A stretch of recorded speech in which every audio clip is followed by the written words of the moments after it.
Hai, hello, salam sejahtera Malaysia. Selamat datang ke channel Fels Lifestyle. Terima kasih kerana terus setia dan terus bersama di dalam channel ini. Saudara-saudara yang saya amat hormati, tuan-tuan dan puan-puan, ini satu kejutan kepada seluruh kaki-kaki sakau, seluruh penyakau dan seluruh perasua di Malaysia, bahkan juga yang mungkin sedang dicari oleh SPRM. Bukan saja di Malaysia tapi mungkin yang berada di luar negara. Tidak lain dan tidak bukan antara nama-nama yang menjadi buruan SPRM. Antaranya adalah menantu Muhyiddin dan juga Johlo. Mungkin ada nama-nama yang lain yang anda rasa sedang dalam buruan SPRM. Silakan komen di bawah. Ini satu keputusan SPRM yang pasti mengejutkan ramai. SPRM FBI, tingkat kerjasama banteras rasuah antara bangsa. Berkaitan dengan ini, agak-agaknya bilakah ada kabar terkini tentang lokasi menantu Muhyiddin dan juga Johlo, di manakah mereka berada hari ini?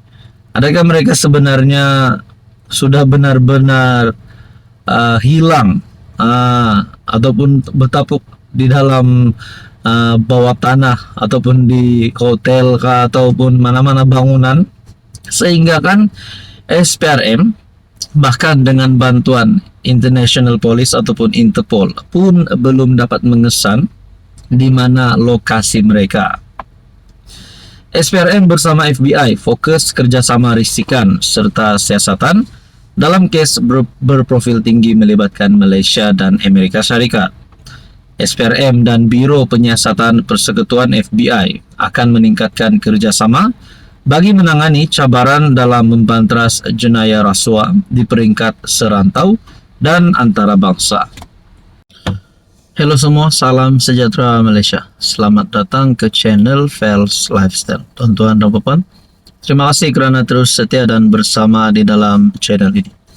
Rupanya cerita ataupun berkaitan dengan titah edendum masih lagi panjang. Masih lagi ramai yang bercakap tentang titah edendum.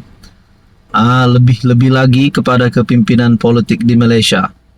Bukan saja kepimpinan politik, tapi rakyat juga mempersoalkan berkaitan perkara ini. Bagi penyokong Najib pula, sudah pasti mereka sangat gembira kerana Najib menang rayuan. Tapi sejauh manakah kegembiraan itu? Adakah Najib Razak mempunyai harapan yang cerah untuk bebas dari penjara Kajang dan menjadi tahanan rumah? Persoalannya bila Najib keluar. Akhirnya saudara-saudara, dengan semakin berpanjangnya cerita berkaitan dengan isu titah edendum, ini satu kejutan buat kerajaan. Titah edendum Iskandar biadab kepada Sultan Pahang menurut kenyataan Jasri. Saudara-saudara, kenyataan Setiausaha Politik Kanan Perdana Menteri Datuk Seri Syamsul Iskandar berkaitan isu titah edendum dan pengesahan daripada Istana Pahang disifatkan sebagai biadab dan menghina Sultan Pahang Al-Sultan Abdullah Riayatuddin Al-Mustafa Billah Shah. Ahli Dewan Negeri Kuala Sentul Datuk Jasri Jamaluddin berkata, kenyataan Iskandar mencabar kredibiliti institusi diraja dan melanggar adat istiadat Melayu yang memartabatkan kedaulatan Raja-Raja Melayu. Ia juga merupakan satu tindakan yang tidak sejajar dengan kedudukan institusi beraja sebagaimana yang diperuntukkan di bawah perkara 32 dan perkara 40 Perlembagaan Persekutuan yang menetapkan peranan yang di-Pertuan Agong sebagai ketua utama negara dan institusi raja sebagai simbol kedaulatan serta perpaduan rakyat. Surat pengesahan yang dikeluarkan Istana Pahang berhubung titah edendum adalah langkah wajar yang mencerminkan kebertanggungjawaban Sultan Pahang dalam memperjelas isu ini secara telus. Kenyataan Syamsul Iskandar seolah-olah mempertikai langkah tersebut bukan sahaja bertentangan dengan prinsip separation of powers yang menjadi asas perlembagaan, tetapi juga mengabaikan keperluan untuk memelihara keharmonian hubungan antara kerajaan dan institusi diraja, katanya menerusi kenyataan. Saya menuntut agar Datuk Seri Syamsul Iskandar segera menarik balik kenyataan tersebut dan membuat permohonan maaf secara terbuka kepada Istana Pahang. Jelas Jasri adalah penting untuk difahami bahwa institusi raja di Malaysia bukan hanya simbol adat dan tradisi, tetapi juga komponen penting dalam struktur perlembagaan. Nah, saudara-saudara, berkaitan dengan ini, adakah Anwar Ibrahim sebagai pemimpin kerajaan, sebagai Perdana Menteri hari ini, akan bertindak menerusi kenyataan daripada Jasri ini? Nah, persoalannya yang timbul adalah, saudara-saudara, persoalan yang timbul seterusnya adalah, kalau berkaitan dengan titah edendum ini, dapat dilihat bahwa kepimpinan kerajaan hari ini bersalah. Ini mungkin pandangan daripada musuh politik Anwar. Mungkin mereka cuba untuk mencari kesempatan untuk menyerang Anwar Ibrahim. Sebelum ini mereka kata Anwar dan kerajaan menyembunyikan titah edendum. Tapi pada akhirnya perkara itu telah dinafikan oleh kepimpinan kerajaan. Jadi kalau nak cakap berkaitan titah edendum ini, Anwar akan dipecat kerana tidak telus, dan setiausaha politik Anwar akan dipecat kerana telah melanggar, telah terlibat dengan salah laku.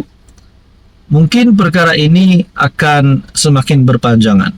Kita pun tidak tahu apa akan berlaku. Tapi yang pastinya Anwar Ibrahim sebagai Perdana Menteri akan melakukan tindakan yang paling tepat berkaitan dengan perkara ini. Hai, hello, salam sejahtera Malaysia. Selamat datang ke channel Fels Lifestyle. Terima kasih kerana terus setia dan bersama di dalam channel ini. Tuan-tuan dan puan-puan, masih ramai yang bercerita tentang titah edendum, sehinggakan ada perkara yang membawa kepada kenyataan daripada bekas pemimpin UMNO, bekas menteri UMNO, bekas menteri dalam kerajaan sebelum ini, iaitu Khairi Jamaluddin, yang mendakwa ada komplot, mendakwa Azalina berkomplot menyembunyikan titah edendum. Dan pada akhirnya pegawai Azalina telah membuat laporan polis terhadap Khairi Jamaluddin. Saudara-saudara, setiausaha politik kepada menteri di Jabatan Perdana Menteri, Undang-Undang dan Reformasi Institusi, Datuk Seri Azalina Othman membuat laporan polis terhadap KJ.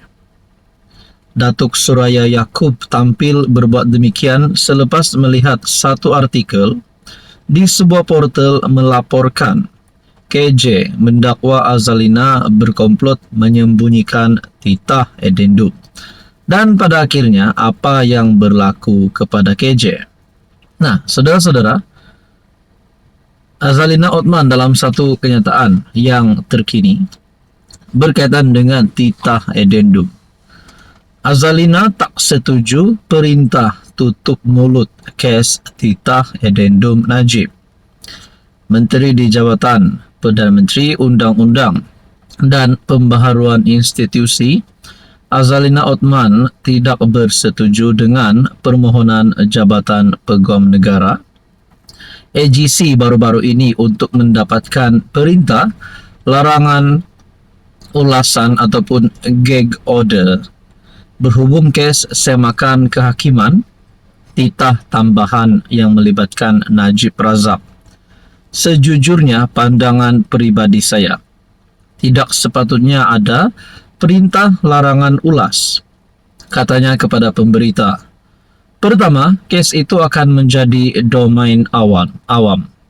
Kedua, Parlimen akan bersidang bulan depan, jadi semua ini akan timbul semula.